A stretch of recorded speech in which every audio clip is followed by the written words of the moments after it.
महादेव मैया भवानी की जय। दया करी शिव गुरु महादेव दया करी। अरे ये नगर में तो हमन बड़ा घूमली, बड़ा सुख शांति रहल, क्यों दिखाई ना देता? अरे आवा गुरु महाराज आवा, बड़ा दिन के बाद। अरे प्रताप भाई आप? हाँ महाराज आवा, तरी कुल भाव भजन हो। हम जनता हवा लोग साधु संत आदमी शिव चर्चा करीला, शिव गुरु के भजन खाली सुना सकीला। हाँ महाराज तरी बढ़िया भजन सुनावा। आवा माता बहन तोहरों लोगन बैठा, भैया लोग तोहरों लोगन बैठा, आवाज शिव गुरु के बारे में कुछ हो जा।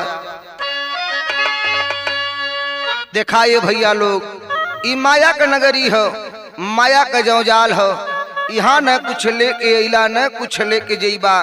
ए लिए 10 मिनट सुबह 10 मिनट शाम सतगुरु स्वामी महादेव महेश्वर शिव गुरु की याद कर लिहल जाए, जीवन का तारम तार हो जाई। सुना लोग। हाँ सुनावा गुरु। पाचारा ताना आना मोल रे सुगानावा,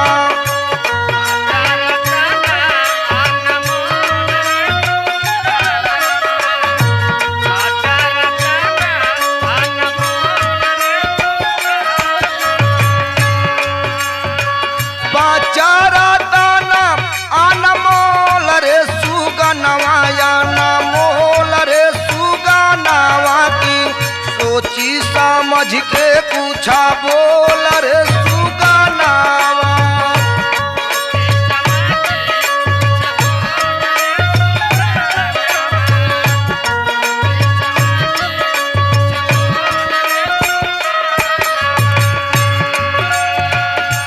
पांच तत्व से एक काया कर रचना भइल है। ऐसी वाणी बोलिए मन का आपा खोल, औरन को शीतल करे आप बहु शीतल हो। ए भैया ए बहिनी, समाज में ऐसा बात बोलक चाहिए कि दुनिया के अच्छा लगत कहूँ कि अच्छा लगी। सुना। मानव का ताना सुंदर पाई गईला,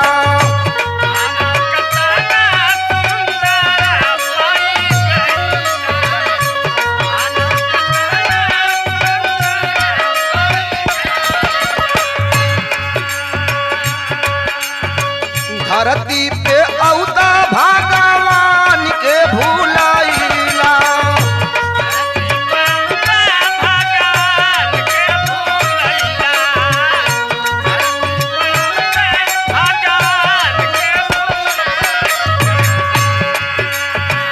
अपने से अपना मन खोल रे सुगनवा, अब खोल रे सुगनवा की सोची समझ के पूछा बोल रे सुगनवा।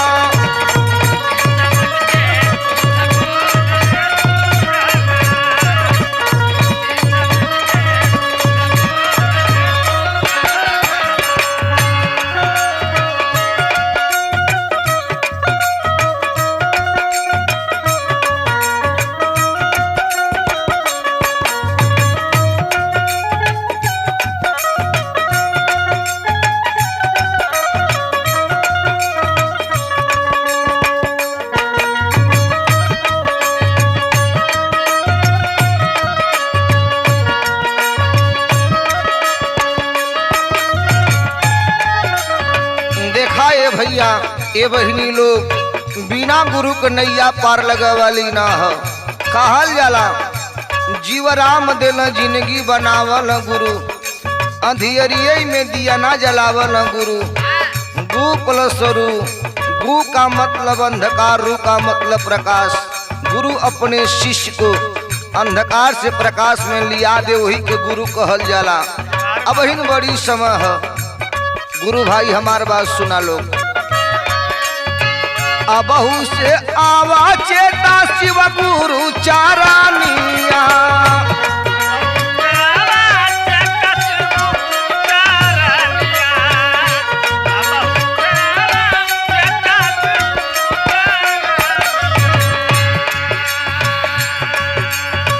सब दुख दूर होइहा करत भजनिया।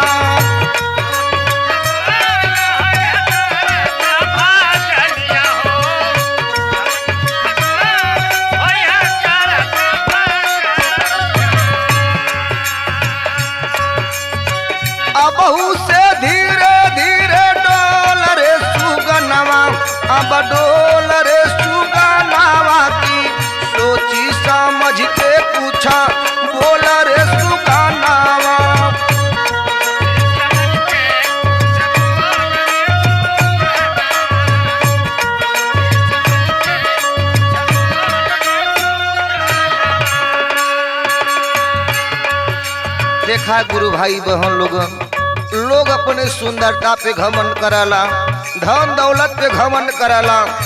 ये धन दौलत, ये सुंदरता, ये शरीर पे घमंड करे के ना चाहिए। जानत वालो सुना, यही जिंदगी का नहीं कवनो बाटे का नावा।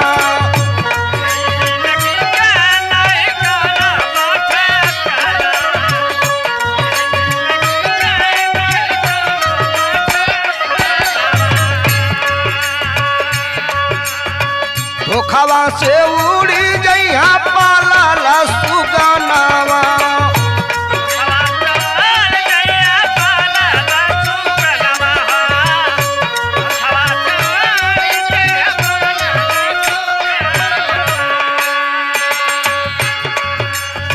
मीठी मीठी बोलिया तू बोल रे सुगनावा, अब बोल रे सुगनावा की पाचारा नया न मोल रे सुगनावा।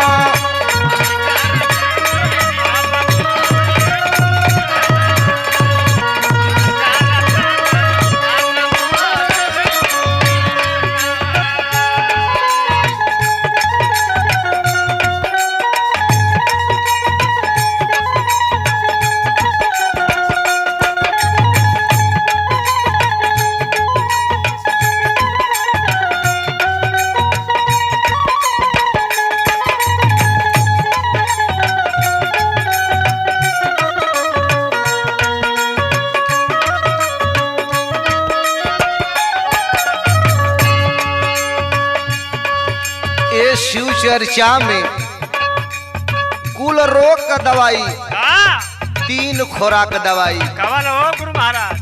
दया, चर्चा, नमः शिवाय से प्रणाम करे खियो।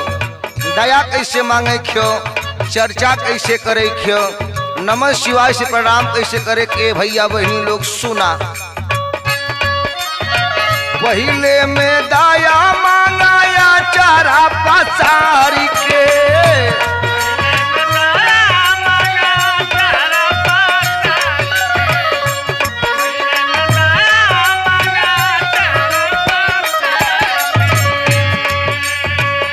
पहले में दया मांगा, दोनों हाथ के मिला के कटोरी बनाए के, हृदय से लगाए के, आंचल फैलाए के गुरु भैया बहनी लोगन बोले के हे शिव आप हमार गुरु हवा, हम आपके शिष्या हैं। प्रभु हम दुखिया भिखारी पे दया करा, आप दया ना करवा ये धरती ये संसार में केहू दया करा वाला ना हो। जितना रो के गिरगिरा के शिव गुरु से दया मंगवा लोगन, उतने शिव गुरु के दया बरसी। दूसरी में चर्चा, दूसरी में चर्चा करा घरे घरे जाई के,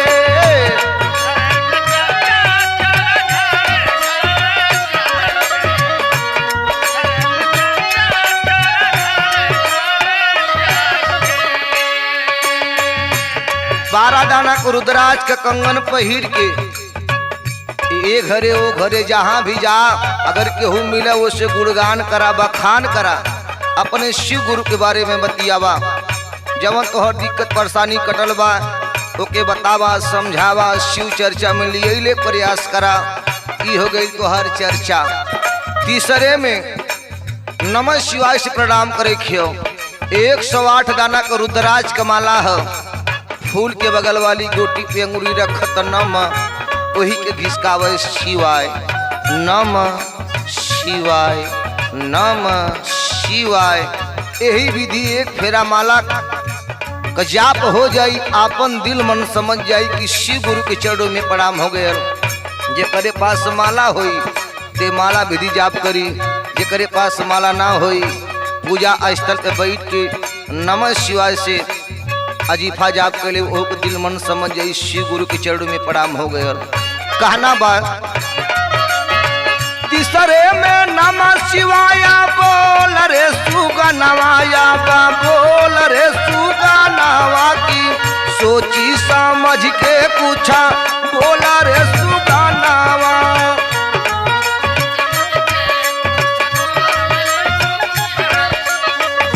बोल रे सुगनवा पूछा, बोल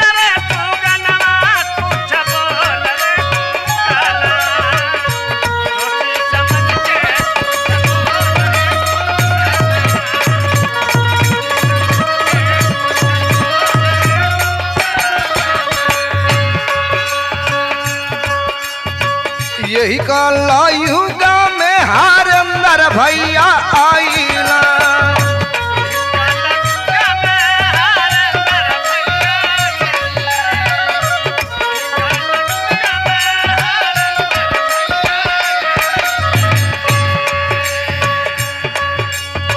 तीन सूत्र अपने शिवा गुरु जी से पावाला।